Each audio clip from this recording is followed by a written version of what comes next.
मला वाटतं आजची ही तुफान गर्दी, सगळे मुंबईकर जमलेले आहेत, ते एका हिरोसाठी जमलेले आहेत, सोनम वांगचुक यांसाठी जमलेले आहेत.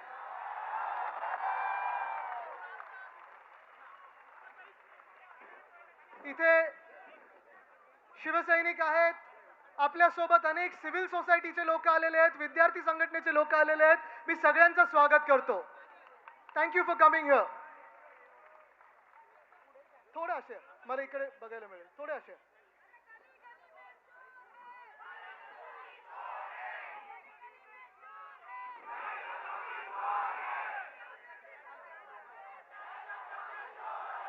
मला एक समजून घ्यायचं आहे, मला एक समजून घ्यायचं आहे. गेले 20 दिवस 21 दिवस सोनम वांगचुक हे उपोषण करत आहेत. राहू दे राहू दे, सगळे झेंडे नाही राहू दे, वरती राहू दे, सगळे झेंडे वरती राहू दे, तिरंगे वरती राहू दे आपले सगळे. कॅमेरा नंतर, नो प्रॉब्लेम. कॅमेरामध्ये मी नाही आलो तर चालेल, तिरंगा येऊ द्या.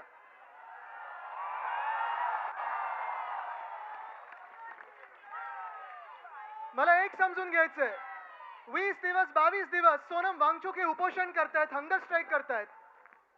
ते कोणासाठी करत आहेत? या देशासाठी करत आहेत, या देशाच्या विद्यार्थ्यांसाठी करत आहेत. नीट परीक्षाची पेपर लीक झाला, पेपर फुटला, 22 विद्यार्थ्यांनी मला वाटतं जवळपास सुसाईड केलेला आहे. त्यांच्यासाठी उपोषण करत आहेत. त्यांची एकच मागणी आहे की जो एक निकम्मा मंत्री आहे धर्मेंद्र प्रधान, यांचा राजीनामा पाहिजे आम्हाला. मला एक समजायचं आहे, धर्मेंद्र प्रधानना कुठचं सोनं चिकटलेलं आहे की प्रधानमंत्री त्यांना काढू शकत नाहीत.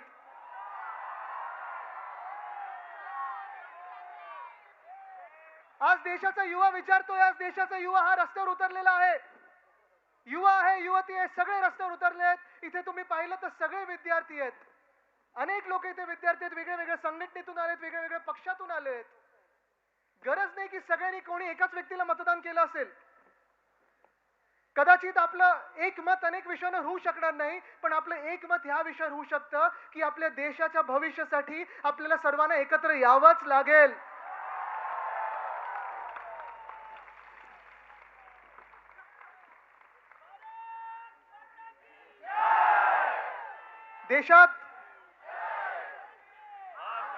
देशात आता सगळे जे युवा उतरलेले आहेत ते धर्मेंद्र प्रधानचा राजीनामा मागत आहेत. देश के युवा बोल रहे हैं कि आज मंत्री प्रधान का इस्तीफा मांग रहे हैं.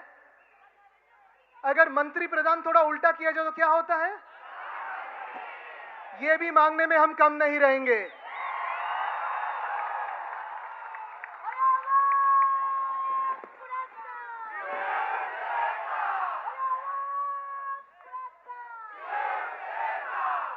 लीकच्या मागे लीक, नीटचा पेपर लीक होतो, टीईटीचा पेपर फुटतो, एमपीएससीचा पेपर, प्रत्येक वर्षी आंदोलन करायला लागतात. आज अनेक शाळांमध्ये बाथरूम नीट नाही आहेत, आज अनेक शाळांमध्ये सॅनिटरी पॅड वेंडिंग मशीन्स नाही आहेत, आज अनेक शाळांमध्ये वीज नाही, इलेक्ट्रिसिटी नाही आहे.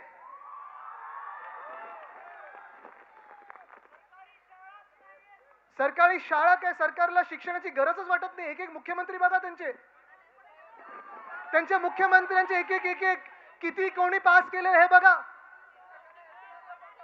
पण भाजपचा हेच कारभार चाललेला आहे की देशाला अशिक्षित ठेवा, देशाला शिक्षणापासून वंचित ठेवा, अंधभक्त बनवा.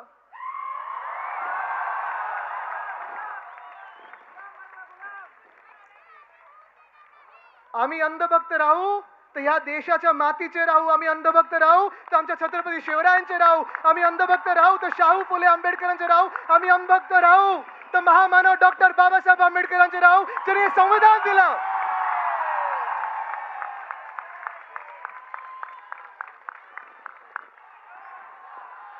पण भाजप समोर वाकणार नाही, झुकणार नाही. कापला तरी चालेल आम्हाला, पण आम्ही भाजपचे गुलाम होणार नाही.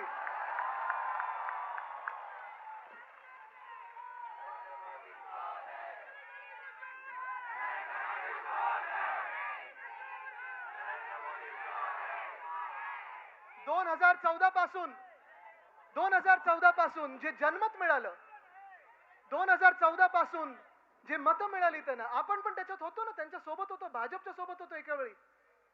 एकदा फसलो, दुसऱ्यांदा फसलो, तिसऱ्यांदा फसू शकणार नाही. पण तेव्हा देश बदलायला त्यांना मॅन्डेट मिळालं होतं, देश बदलायला. देश बदलने के लिए जो मैंडेट मिला था, आज वही लोग संविधान बदलने चले हैं, उनको हमें रोकना पड़ेगा.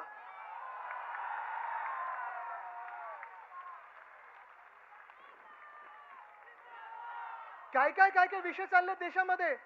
किती लोकांनी तुम्ही वाचलं असेल, कालच पेपर मध्ये आलेलं आहे, इस्रोचे सायंटिस्ट किती लोकांनी राजीनामा दिलाय? 100. म्हणजे एका बाजूला जग कुठे चाललंय तर स्पेसएक्स पाहते, ESA पाहते, सगळे लोक हे जगात पाहतोय आपण. सायंटिस्ट त्या त्या देशांमध्ये चाललेले आहेत, त्या त्या वेगळ्या वेगळ्या कंपन्यांमध्ये चाललेत. पण आपल्याकडे इस्रोचे सायंटिस्ट राजीनामा देत आहेत. इस्रो आहे ना सांभाळता येत नाही, आणि इस्रो आहे ना सांभाळता येत नसताना दुसऱ्या पक्षाचे खासदार फोडायला लागलेत. हे देशाचं सरकार आहे, हे सरकार तुम्हाला मान्य आहे का? हे राजकारण कुठे चाललंय? एका बाजूला आपण पाहतोय सरकार आहे, मजबूत सरकार आहे, बहुमताचं सरकार आहे, राज्य करू शकता, देश बदलू शकता. पण तुम्ही संविधान बदलताय.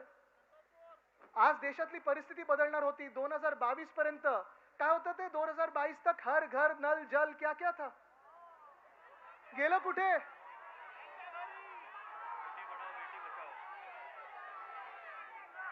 Fit India, hit India, skill India, smart city. 2022 पर्यंत प्रत्येकाला घर मिळणार होतं, मिळाले कोणाला? 2014 पर्यंत आम्ही जेव्हा सगळीकडे ऐकायचो, साईबाबांचं नाव घ्यायचो, तेव्हा सबका मालिक एक हे आम्ही साईबाबांबद्दल ऐकायचो. पण भाजपला विचारलं तर बोलतात सबका मालिक अदानी है.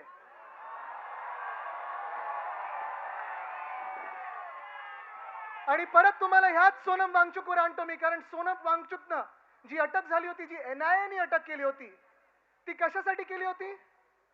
कारण लडाख मध्ये सोनम वांगचुक बसले होते ह्या उपोषणाच्या आधी, आणि लडाख मध्ये ते सांगत होते आम्हाला पूर्ण राज्य बनवून द्या, जे तुम्ही वचन दिलं होतं, स्टेटहूड दिलं होतं, स्टेटहूडचं प्रॉमिस होतं, ते पूर्ण करा. पण स्टेटहूड देत नाहीयेत त्यांना, कारण तिथे पण अदानीला जमिनी धापायच्या आहेत. ते ढापल्यानंतरच त्यांना स्टेटहूड मिळणार आहे. त्याच्या विरुद्ध जेव्हा सोनम वांगचुक बसले होते तेव्हा त्यांना जेलमध्ये टाकलं होतं. पण आज देश जागृत होत आहे, आज देश रस्त्यावर येत आहे. आज कुठचा मंत्री काम करे तुम्ही मला सांगा? अश्विनी वैष्णव रील मंत्री आहेत की रेल मंत्री आहेत? जयशंकर फॉरेन अफेअर्स सांभाळायचे आहेत, पासपोर्टचं रँकिंग काय झालं आपलं?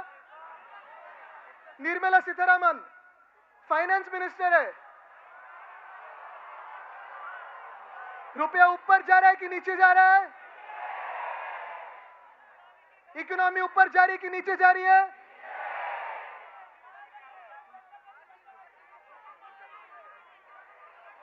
धर्मेंद्र प्रधान तर तुम्हाला माहितीच आहेत.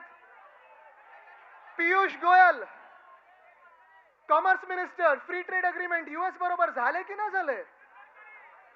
कोणालाही पाहिजे. अरे हा, इथेनॉल मी विसरलोच.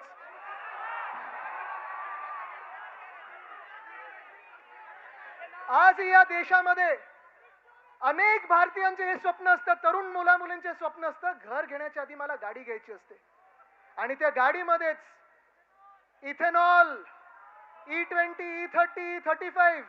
अरे के EVM समजलेत की आमचा तो इथेनॉल?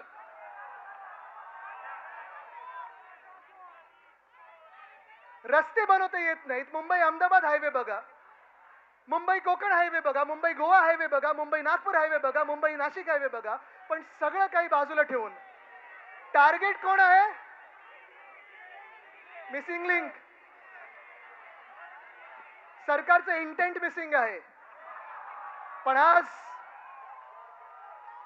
हे सगळं चालू असताना आपण एक तरुण मुलगा अभिजित दिपके, आपल्या महाराष्ट्रातला मुलगा, अमेरिकेमध्ये काम करत होता.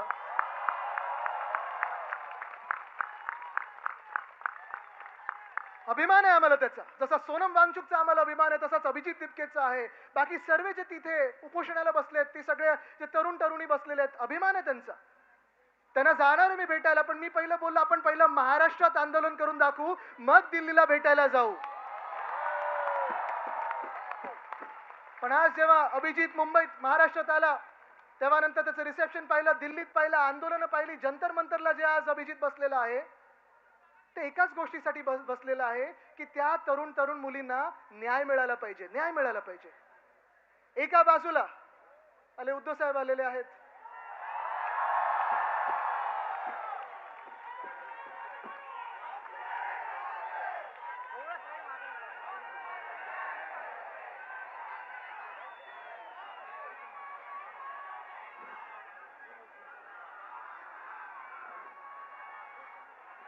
कोण आला रे, कोण आला, कोण आला रे, कोण आला. उद्धव साहेब आगे बढ़ो, उद्धव साहेब आगे बढ़ो,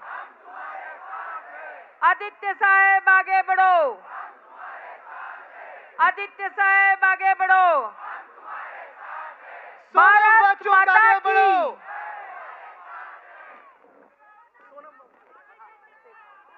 सोनम वांगचुक आगे बढ़ो, सोनम वांगचुक आगे बढ़ो, अभिजीत दिपके आगे बढ़ो, अभिजीत दिपके आगे बढ़ो.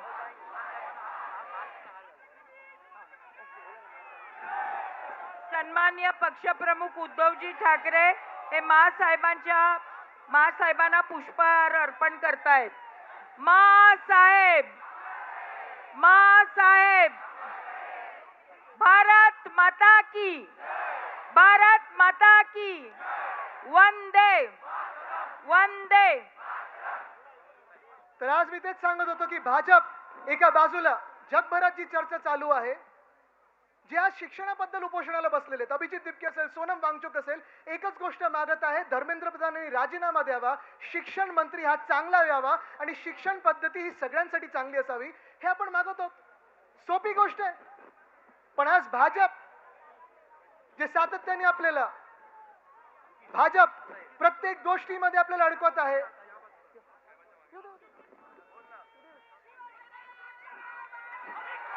उद्धव साहब ठाकरे आगे बढ़ो. भाजप आपल्याला वेगळ्या वेगळ्या गोष्टी गोष्टींमध्ये अडकवत आहे. धर्मामध्ये अडकवते, जातीमध्ये अडकवते, प्रांतामध्ये अडकवते, भांडणांमध्ये अडकवते. एका बाजूला जग हे आर्टिफिशियल इंटेलिजन्स बद्दल बोलत आहे, एका बाजूला जग हे सायन्स बद्दल बोलत आहे, एका बाजूला जग हे नॉलेज बेस्ड इकॉनॉमी बद्दल बोलत आहे आणि आपण अजून अडकलेलो आहोत. ते आपण डिबेट करत आहोत 50 वर्षापूर्वी, 100 वर्षापूर्वी कोण महान होतं. भाजपकडून चर्चा काय होते, भाजपचं मुख्य आंदोलन काय असतं की पहिले पंतप्रधान हे नेहरू झाले पाहिजे होते, सरदार पटेल झाले पाहिजे होते, मग गांधी बरे होते की सावरकर बरे होते की नेहरू बरे होते. ह्या सगळ्याच डिबेटमध्ये भाजपने आपल्याला अडकवलेलं आहे. भविष्यासाठी आपण भांडत आहोत, भाजप आपल्याला भूतकाळावरनं भांडत ठेवत आहे. तुम्ही ठरवायचं तुम्ही कोणासाठी भांडणार आहात.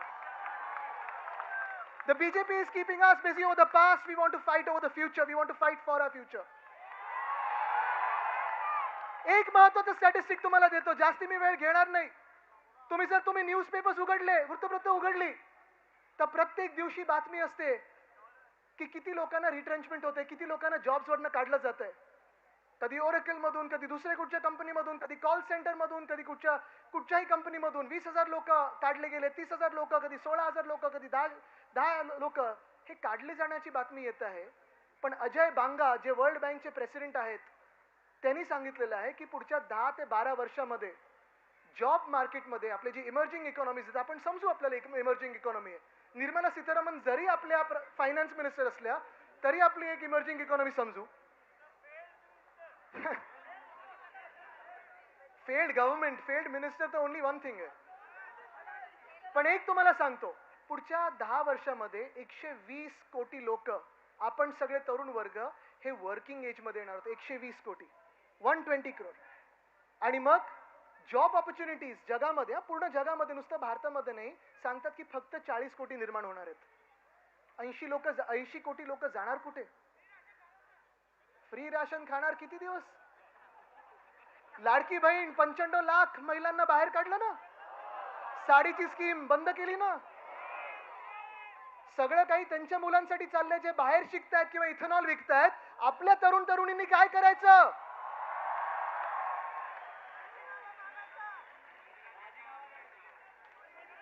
आणि म्हणून आज मी तुम्हाला सांगत आहे की आज जी चीड व्यक्त झालेली आहे, आज जे आपण जागृत झालेलो आहोत, आता शांत बसायचं नाही.